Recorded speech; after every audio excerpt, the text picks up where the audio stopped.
जून की एक अंधेरी रात मिडिल ईस्ट के आसमान में अचानक डजन्स ऑफ स्टेल्थ एयरक्राफ्ट्स दिखाई देते हैं।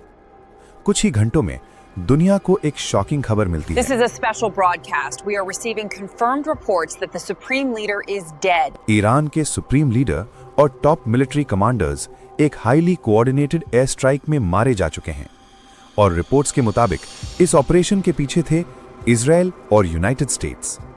एक दिन में एक पूरी लीडरशिप स्ट्रक्चर खत्म।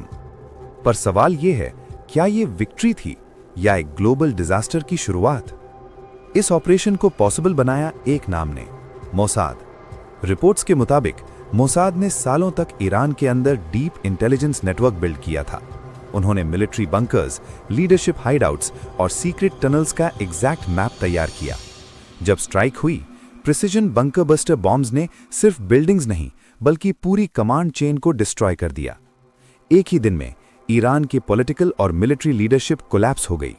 हिस्ट्री में ऐसे सर्जिकल लीडरशिप डिकैपिटेशन ऑपरेशंस बहुत कम देखे गए हैं। कुछ लोग इसे डिक्टेटरशिप का एंड कह रहे हैं। उनका कहना है ईरान में अब डेमोक्रेसी का चांस बन सकता है। पर एक्सपर्ट्स वार्न कर रहे हैं, रियलिटी इतनी सिंपल नहीं होती, क्योंकि जब एक पावरफुल रिजीम सडनली गिरता है तो अक्सर पावर वैक्यूम क्रिएट होता है और उस वैक्यूम को भरने के लिए आगे आते हैं सबसे एक्सट्रीम और डेंजरस फैक्शंस।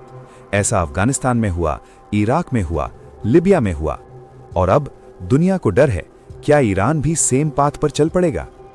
सबसे बड़ा इमीडिएट डेंजर है रिटेलिएशन। ईरान के पास दुनिया का एक सबसे पावरफुल मिसाइल प्रोग्राम है। रिपोर्ट सजेस्ट करती हैं कि hardliner commanders already emergency response plans activate कर चुके हैं। अगर मैसिव रिटेलिएशन हुआ तो टारगेट हो सकते हैं Israeli cities, US bases in middle east, oil infrastructure और एक रीजनल वॉर सेकेंड्स में ग्लोबल कॉन्फ्लिक्ट बन सकता है। इस इवेंट ने एक और बड़ा सवाल खड़ा कर दिया है, क्या इंटरनेशनल रूल्स बेस्ड ऑर्डर अब खत्म हो रहा है? क्योंकि ट्रेडिशनली सॉवरेन लीडर्स को एलिमिनेट करना इंटरनेशनल लॉ का सीरियस वायलेशन माना जाता है। पर जब वर्ल्ड पावर्स ओपनली ऐसे ऑपरेशंस कंडक्ट करते हैं तो एक डेंजरस प्रेसिडेंट सेट होता है।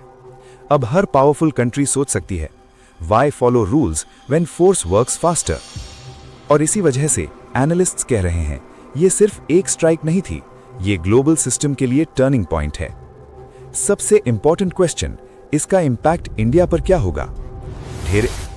इंडिया का मिडिल ईस्ट से स्ट्रॉन्ग इकोनॉमिक कनेक्शन है। इंडिया इंपोर्ट करता है ऑयल, ट्रेड गुड्स और स्ट्रेटेजिक सप्लाईज।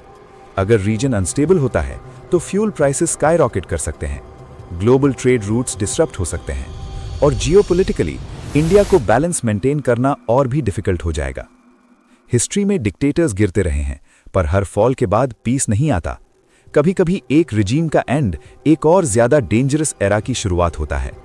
आज दुनिया सेलिब्रेट कर रही है एक पावरफुल लीडर के डाउनफॉल को, लेकिन रियल क्वेश्चन ये है, क्या ये फ्रीडम की जीत है या एक ऐसे फ्यूचर की जहां पावर ही न्यू लॉ बन चुकी है? और इसी तरह की इंटरेस्टिंग वीडियो के लिए लाइक, शेयर और सब्सक्राइब करें हमारे चैनल को।